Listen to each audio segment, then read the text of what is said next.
Бұл жер қылмыс жатқан тұрған. Қылмыс деген ғой. Министрдің қаулысы шығу керек оған. Одан кейін суғармалы жер жайылымға айландыру керек. Өзенімен кіріп тұр да қазір. Өзен бір көсақ. Стратегический объект мемлекет. Ешкімге мүмкін емес берілу да. Неге бұл кісілерге беріп тастадыңыздар? Адамды санайым десең билік бер дейді. Сол бұрын билік басына келіп тұрған кезде игеріп алған болса қайтарсын. Мен мысалға оның сотталғанын қаламайым, басқасын қаламайым, бірақ елге қайтарылып берсін. Мынаның ауыл азаматтары мынаның бәрін қаптап аузын бетін жауып жатыр. Өйткені мына жерде жайылым жерде біреудің қойы, біреудің сиыры түседі мынаған. Тереңдігін көріңіздер. Шекара жасап қойып өтпе деген сөз ғой. Ертең бір қанымызды біреуді қойып қойса, мына өтуге проблема жоқ деп мылтықпен атуы мүмкін даже керек болса. Жалпы осы уақытқа Төле би ауданында дәл осы өзеннің жағасына салып алған, жаңағы жерді қоршап алған, осындай жалпы жайылымды жердің заңын бұзғандар қаншалықты мемлекет өзіне қайтарып алды? Статистика бар ма сізде? Құрметті көрермендер, естімеген елде көп. Төле би ауданында жайылымды жерді жалға бермек түгіл, тіпті мынандай өзеннің өзін қазіргі сәтте белгілі бір мекемеге уақытша ұзақ мерзімді жалға берген. Осындай өрескел қателікке толы бұл біздің сауалымызға аудан әкімі не дейді, өзінен де ресми түрде сұрайтын боламыз. Төле би аудан тұрғындары үшін жайылым жер мәселесі күн өткен сайын ушығып барады. Ауыл маңындағы ортақ пайдалануға тиесілі алқаптар бүгінде жеке кәсіпкерлердің қолына өтіп, кей тұстары тіпті бетонмен қоршалған. Ауыл тұрғындары тек қана жайылым жер емес, сонымен қатар міне өздеріңіз көріп тұрғандай менің артымда құбыр тұр.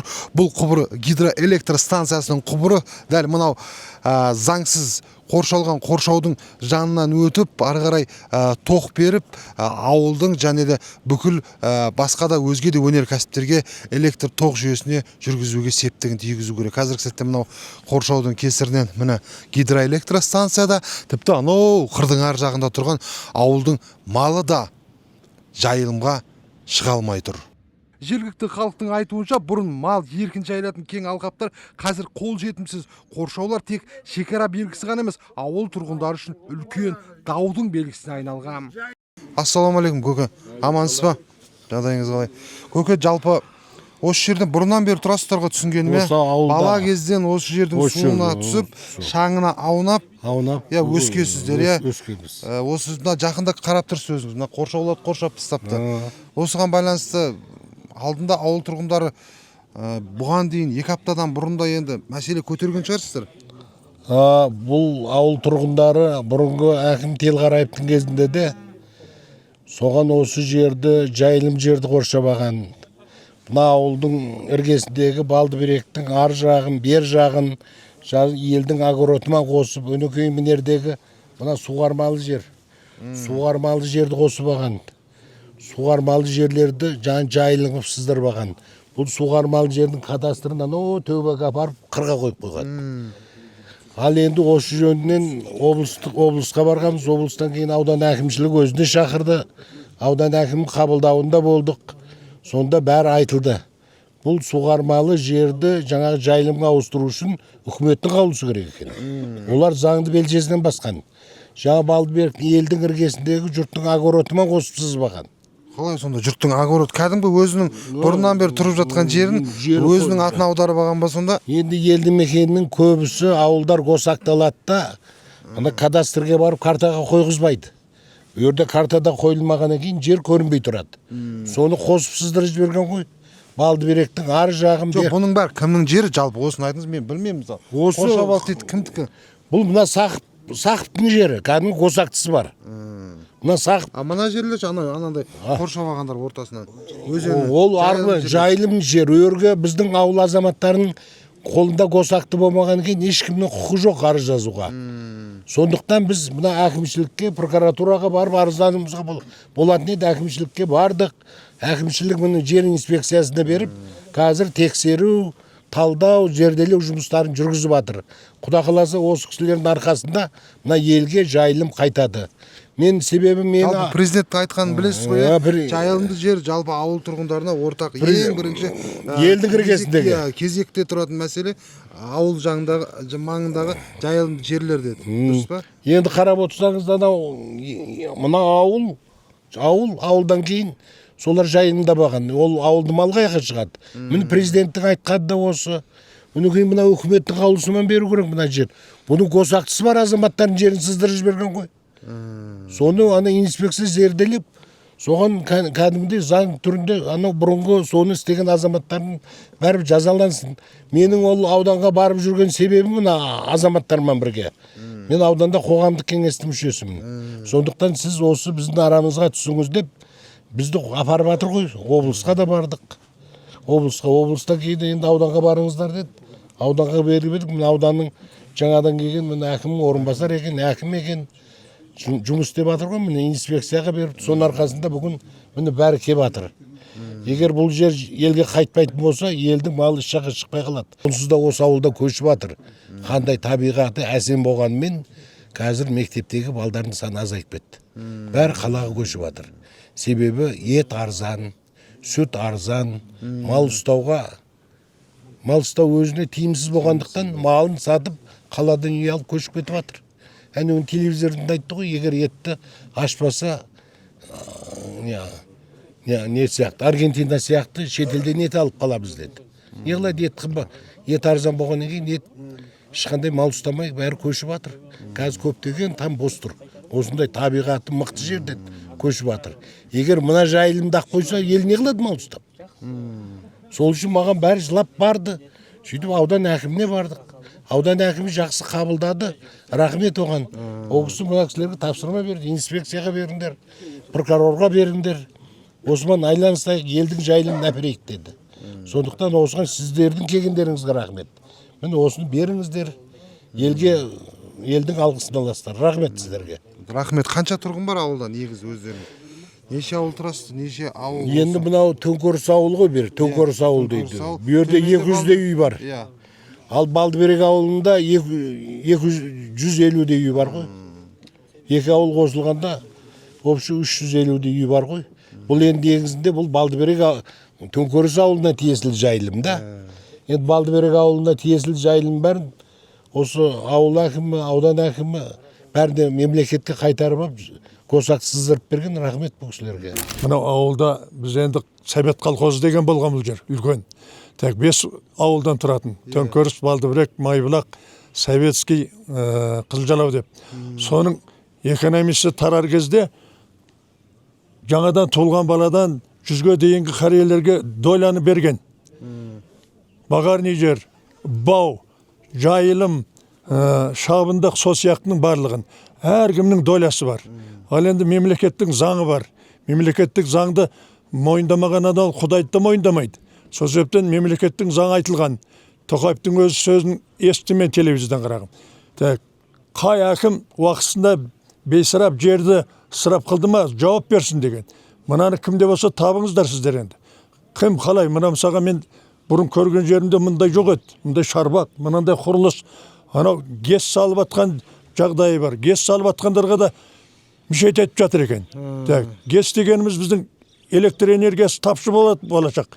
Осы елге соның пайдасы тиеді. Жұмысшылар шығады. Біраз арзандап береді бізге. Менің идеям солай тұғын. Сол себептен мынау мемлекетке мынау сөзсіз қайтарылу керек қарағым. Мен бұл ауылдан 18 километр жерде тұрамын, орталықта Қаратөбеде. Бірақ осыны естіп жатамыз. Елшібектің айтқан сөзі бар. Әне күнде осындай болды деді. Жұрттың көтерілген заңды өйткені президенттің өзі қолдайды қарағым. Сол себептен мынау бұл басымшылық қой мынау. Біреудің суармалы жерін қоршап алып, оған кіргізбейді. Алғыр ауыстыру керек. Оның барлық заң жүзінде шешілсе, адамгершіліктің несі.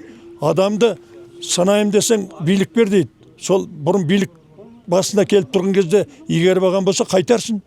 Мен мысалға оның сотталғанын қаламайым, басқасын қаламайым, бірақ елге қайтарылып берсін. Ел осы жерде сиырын жайамы, бұзауын жайамы, қойын жайамы. Қыстыгүні әдемі тұғы мына күн шуақта жайылып жүретін. Мына гестің ар жағына шекара жасап қойып өтпе деген сөз ғой. Ертең бір қаны бұзық біреуді қойып қойса, мына өтіге проблем жоқ деп мылтықпен атуы мүмкін дәл керек болса. Қазір болып отырға әртүрлі жағдай. Сол себептен жер дауы дұрыс шешілген жақсы қарағым. Келіп, мына елдің назарына көңіл аударып келгендеріңе мен ризамын. Еліміз аман болсын, тыныштық заман болсын. Барлығы бейбітшілік шешілсе, біз қуанышты боламыз. Көшеміздің Балдыберек жағалауда үйлеріміз. сол үйлеріміздің астыңғы жағында шарбақтарымызға жаңағы қазық қағып белгілеп кеткенде біз оны білмейміз да, оны жаңа кейін біліп жатырмыз, қазық қағып кеткендерін. Кімнен білдіңіз оны? Заңгерлер айтты ма жоқ әлде өзі? Заңгерлер емес, осы ауылда әңгіме шықты, оны жаңағы кім қағып кеткенді, кім қағып кеткенін, қалай қағып кеткенін де білмейміз, бірақ осы жаңағы осы жерді емделген адамдар қағып кетті деп естідік. Өзім көрген жоқпын. Қазық қағып, әр жерге бүйтіп қазық қағып кеткен, анау жаңағы ауылымыздың шарбақтың ішінің бәріне қазық қағып кеткен бүйтіп. Соны анау Балдыберек дейміз, өзен ағып жатыр, өзеннің арғы шеті, ол мақұл. Енді бергі шеті жаңағы анау огородымыздың аяғы ғой енді. Сол огородымыздың аяғын кейбіреулер шарбақты Балдыберекке шейін қоршаған, кейбіреу жаңағы қоршамаған, әйтеуір соның бәрін жаңағы қазық қағып белгілеп кеткен. Енді жаңағы мынау жаңағы Балдыберектің арғы шетіне малымыз шығады. Қозы-лағымыз, бұзауларымыз, жаңағы малымыз осы жаққа шығады. Сүйердің бәрін жаңағы мына екі шетінен жаңағы мына құсаған шарбаға алып қоршап қойды екі шетінен. Бірақ енді бәрін бұлай қоршаған жоқ. Енді ананы бұлай қоршайтын болса, біз жаңағы малымыз қайқа шығады деп жатыр. Яғни елшібек айтпақтай, қайқа шығады малымыз? Малымыз шығарамай қалатын болып жатырмыз ғой. Осы мәселені жаңағы айтамыз деп отырмыз. Мынау адамдардың бәрі жиналған сол себептен. Мынау жаңағы суармалы жер бұл. Мен жаңағы баяғы кооперативтен бөлінген кезде берілген маған тиесілі 1,5 гектар жер. Бұл жерді суармалы жер, бұл жерге жоңышқалық еккенбіз, бидай еккенбіз. Қазір осы күнге шейін былтырға дейін біз пайдаландық. Енді қараңыз, осы шарбаға алып, осы жерді жаңағы біздің немізден алып қойып жатыр. Жалым жық жер қылып жаңағы ананың бәрін госактенге кіргізіп, ол осымен қойып жатыр сонда. Енді оны жаңа агро Балдыберек деген не бар ғой, сол негізі соның жері ол. Ол осы жердің тұрғыны ма негізі? Ол осы жердің тұрғыны емес, ол ауылдың әкімі болған, анау арғы Қаратөбе орталықта тұрады енді. Біздің округтың адамы, бірақ Қаратөбе орталықта тұрады. Бұл жаққа қатысы жоқ. Сол жаңағы осы жердің бәрін қоршабаған. Біздің мына суармалы жерімізді 1,5 гектар жерді анау қырға шығарып жіберді. Қырда суармалы жер түгілі айдалмалы жер жоқ жерде. 2025 жылдың 22 қазанда Төле би ауданы аумағында қоршалған жайылымдық жерге қатысты маңызды оқиға тіркелген. Төле би аудандық соты бұл аумақты заңсыз салынған қоршауларды бұзу туралы қаулы шығарған. Алайда Төңкеріс ауыл тұрғындары сот шешімінің әлі толық орындалмағанын айтып, мәселенің созылып кеткенін жеткізуде. Олардың пікірінше халыққа ортақ жайылым жер әлі күнге дейін қоршауда қалып отырған. Жер кодексінің жайылым туралы заңында білесіз ғой? Белгілі талаптар бар. Қандай жағдайда негізі жайылымды жерді қайтып сатып? Кешіріңіз, сіз уже сұхбат бастап кеттіңіз ба? Бірінші нағыз кісілермен амандасып, бірінші жоқ, бұл кісілер общий салондар Кетлишке болзы. Осы мәселеге айтыңызшы, сіздерге анау жергілікті тұрғындар өздері арызданды ма? Ең бірінші этаптары бар ғой. Жергілікті әкімшілікке өтініш жазады, немесе прокуратураға барады. Сіздерге өтініш жазды ма бұл тұрғындар? Жалпы ауылдың тұрғындары аудан әкімінің қабылдауына келіп, осы жер мәселесіне қатысты құжаттарын, қазір осы жерге қатысты заңсыздықтар мәселесін анықтау мақсатында өтініш білдірді. Ол өтінішіне сәйкес біз алып оны қазір жалпы жердің заңдылығына құқықты баға беретін Түркістан облыстық жер қатынастары инспекциясы, соған сәйкесінше біз ол құжаттардың бәрін жер инспекциясына жолдаған болатынбыз. Қазір қай уақытта жолдадыңыз? Шамамен 2 апта болып қалды ма? 2 апта бұрын жолдадыңыз, 2 апта. Соны қазір инспекцияға түскен материалға байланысты инспекцияға сотқа материалдарын дайындап ұсынған болатын.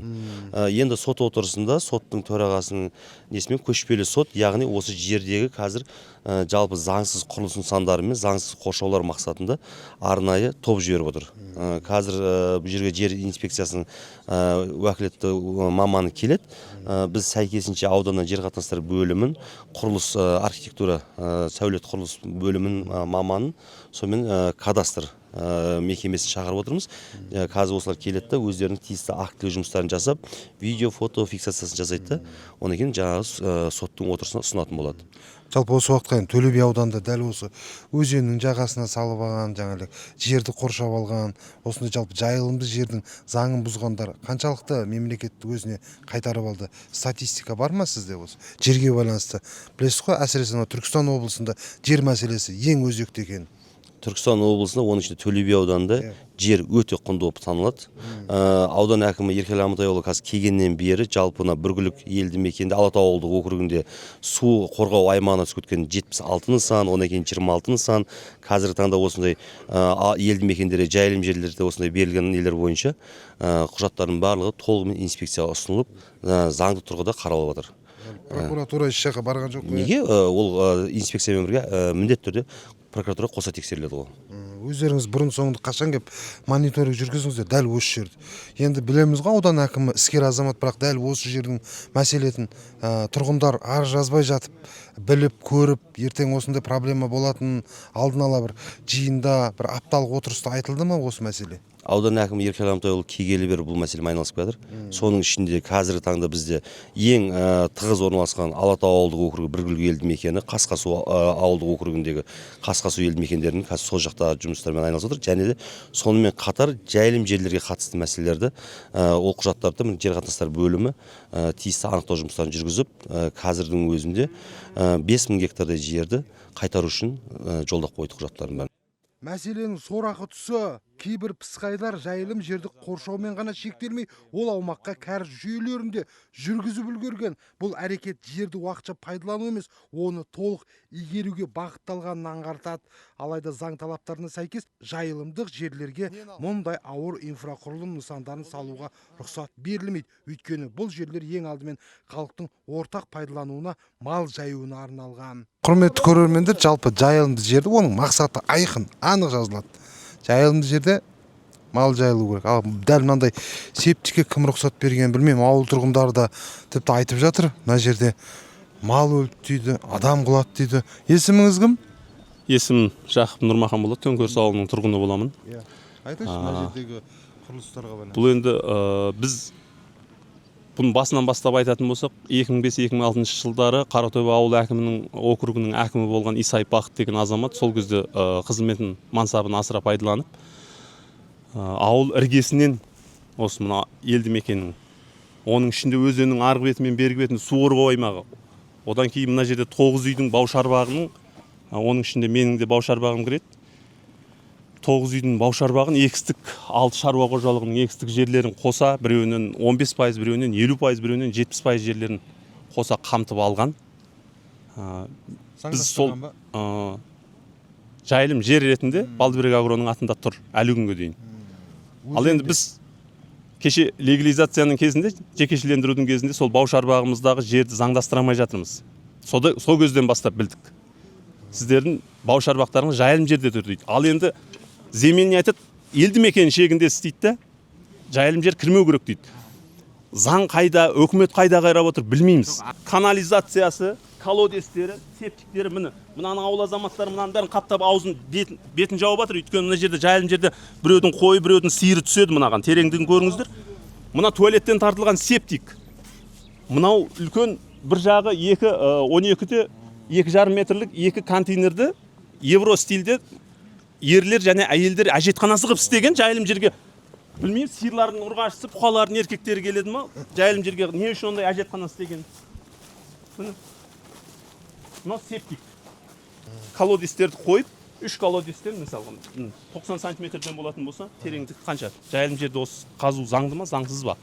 Аталған іс бойынша Балдыберек агро жауапкершілік шектеу серіктестігі Қазақстан Республикасының әкімшілік құқық бұзушылық туралы кодексінің 360 бабы бойынша жауапкершілікке тартылған. Алайда Төңкеріс ауыл тұрғындары сот шешімінің әлі толық орындалмағанын айтып, мәселенің созылып кеткенін жеткізді. Олардың айтуынша халыққа ортақ жайылым жер әлі күнге дейін қоршауда қалып отыр. Кім кадастр? Сіз ба? Сіз жауап беріңізші. Госактіде өзен кірген ба, кірмеген ба? Өзен кірмейді? Неге госактіде тұрғанда?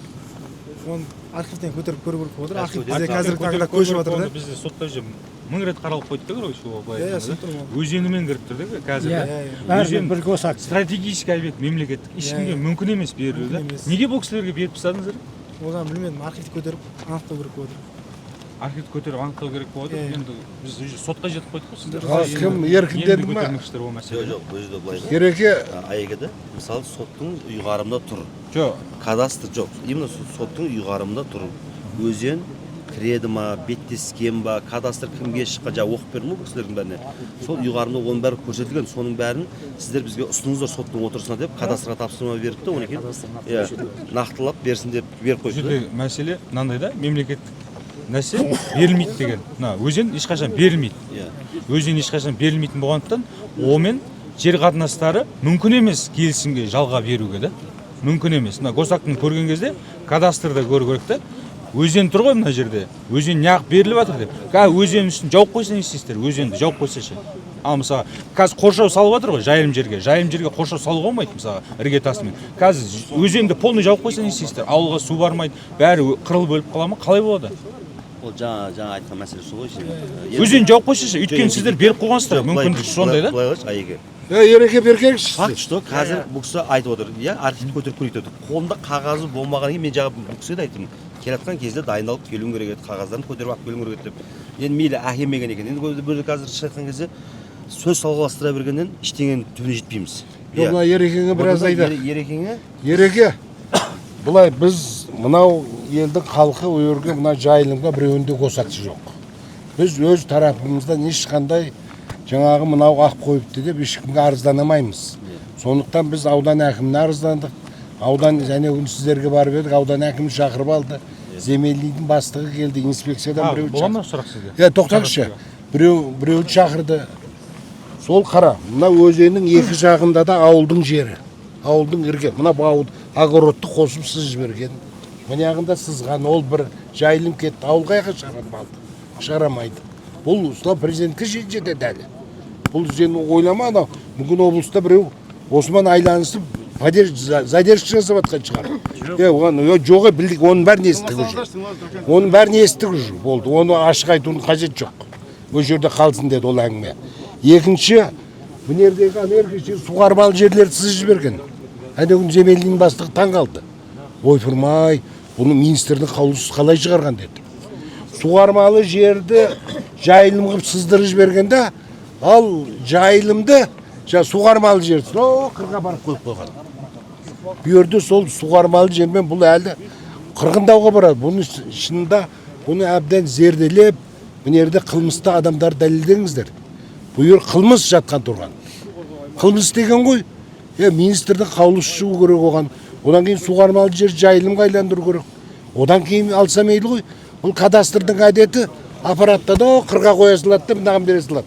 Біздің ауылда қырғын сондай. Елді мекенге кірмеген жерді ауылдың әкімі шешім шығарады, сөйтеді де менің үйіме әкеп қойып қояды. жаңа жалпы қазір обстановканы бағана бері сөйлесіп отырмық қой қазіргі жүйеменен хаттама түзейік сол хаттаманың негізін алайық та кешегі ұсынылған құжатқа қосымша бұл кісілерге ұсынайық қайтадан қосымша жолдаймыз да сосын ереке сіздерден енді өтініш алда құжаттардың бәрін қарау кезінде мақұл заңдылығын тағы бір қарайсыздар одан кейін жаңа екінші айтылып отқан бұл кісілер жалпы жерге келгенде құқықтық баға беретінде кемшілік қатесі қате деп айтатын сіздер уәкілетті орган сондықтан жаңа кадастрдың да мәселесін бірге қарап отырып оны кейін сотқа ұсынған кезде бұл жаққа хабардар етіп 4-5 адам сотқа қатысса болды бұл кісілердің бар сұрап отырғаны осы-ақ нәрсе да біз осыны істеп берейік ал енді хаттаманы қазір жаңа өтініш жаз егоппен жаз деп әрқайсысын әрдеңе сілтемей ақ қойып бектөре оны біз мойнымызға алайық сен хаттама түз қазір осы жалпы ауылдың тұрғындарымен осындай жиын өтті дейміз да хаттамасын түземіз да инспекцияға қосымша жолдайық солай бола ма ағайындар онда солай енді қараңыздар сіздерге қатысты мәселені қазір біз осылай шешейік осылай хаттамасын бәрін жолдайық бір хаттаманың көшірмесін бүгін сізге береміз елші міне жазылды мына жаққа жолданды деп хатыменен хаттамасын сізге берейік болды ондай болса ол мәселе шешімін тапты енді екінші мәселе бойынша мынау келген мәселелер бойынша бұл кісілер енді өзінің жұмысын істесін онда тіпті өзен аумағындағы жерді жалға беру актісі да шыққан. Бұл құжат жер мен су ресурстарын пайдалану мәселесіне қатысты көп сұрақ бар екенін аңғартады. Осылайша жайылымдық жерді заңсыз қоршау мәселесі тек бір даулы жағдай ғана емес, тұтас ауылдық ортақ мәселеге айналып отыр. Тұрғындар әділ шешім мен заң талаптарының толық орындалуын күтуде. Құрметті көрермендер, елді алаңдатқан жайылым мәселесіне байланысты мына елдің атынан, ауыл тұрғындарының атынан арнайы қорғаушы ретінде біздің адвокатымыз, аты жөніңіз, қызметіңізден бастасаңыз. Есім Мамыр Паян Жұрақанұлы болады. Осы ауыл тұрғындарының қазіргі таңда құқығын қорғап жатырмыз. Ауыл тұрғынының қазіргі шағымы бұл жерде жайылым жерді мына Балдыберек Агро деген жауапкершілігі шектеулі серіктестігі өзінің қалауы бойынша қоршап алған. Міне өздеріңіз көрсеңіздер болады. Мына бетонмен қаланған, іргетасы цементпен қаланған. Осындай қоршаулар жасап тастаған. Бұл қазіргі таңда ауылдағы малдардың жайылуына, емін-еркін жайылуына кедергі келтіріп жатыр. Осы бойынша шағымданған болатын қазіргі таңда жер инспекциясына да, Төле би ауданы әкімдігіне де барлық жерге.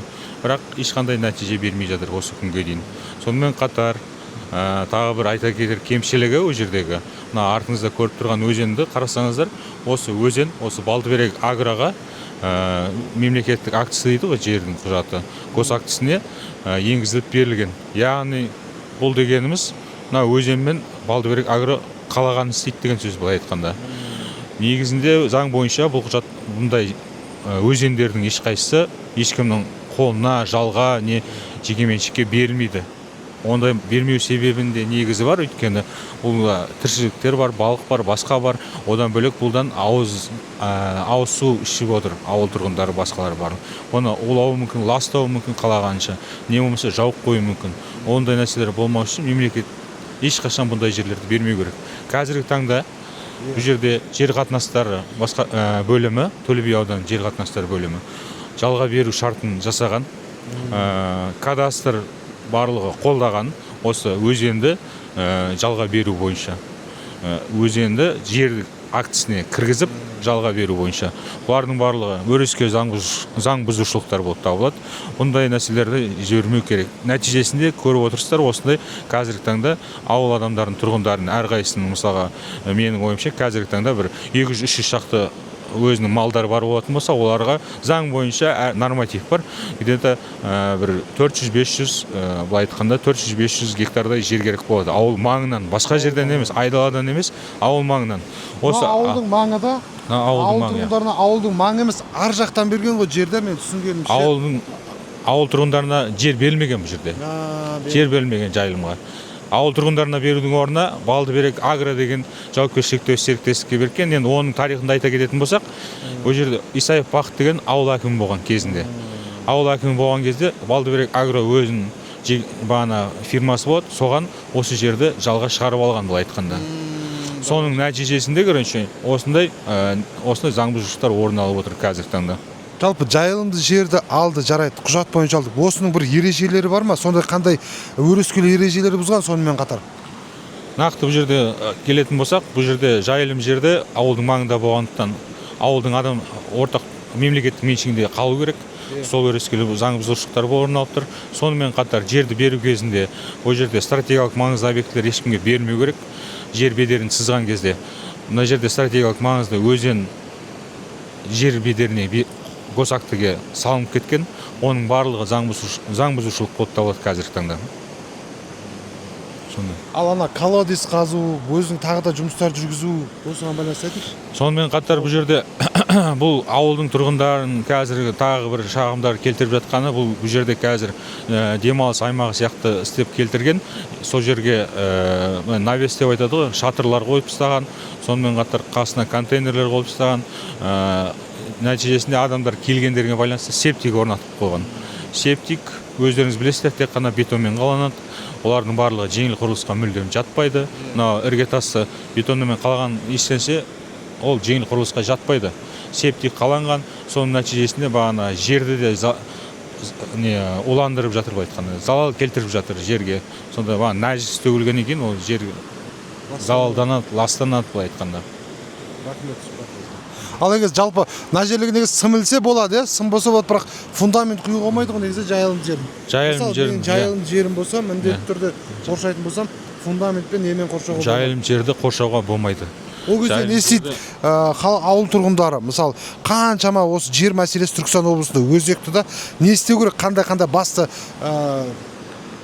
осы жерді қайтарып алу үшін, немесе жаңағыдай жердің заңсыз екенін тану үшін қандай шаралар қолдану керек тұрғындар? Жердің заңсыз екенін тану үшін бірінші шағым жазылады. Шағым бойынша тексеру актісі толтырылады. Тексеруге құзыретті органдар келеді. Тексеруге құзыретті органдар келіп, өз бағасын береді. Нәтижесі бойынша сотқа беріледі. Сот өз бағасын береді сол бойынша. Іргетасы бетонмен қаланған қоршау бойынша соттың заңды күшіне енген шешімі бар. Соттың заңды күшіне енген шешімінде бұл құрылыстарды мәжбүрлі түрде бұзуға берілген. Бірақ өздеріңіз көріп отырғандағыдай, бұл қазіргі таңда соттың шешіміне қазір 2-3 ай жобамен өтіп кетті. Бірақ ешқандай да құрылыстар мәжбүрлі түрде бұзылмаған. Бұл заң бұзушылықтардың барлығы жер инспекциясы да, сонымен қатар жер қатынастары бөлімі де, Төле би әкімдігі де ешкім көріп тұрған жоқ. Сотпен нақты дәлелі бар, сотпен нақты бекітілген мәселе осындай қазір Балдыберек агро жауапкершілігі серіктестігі тарапынан немқұрайлы қаралып, ешқандай әрекеттер орындалып жатқан жоқ.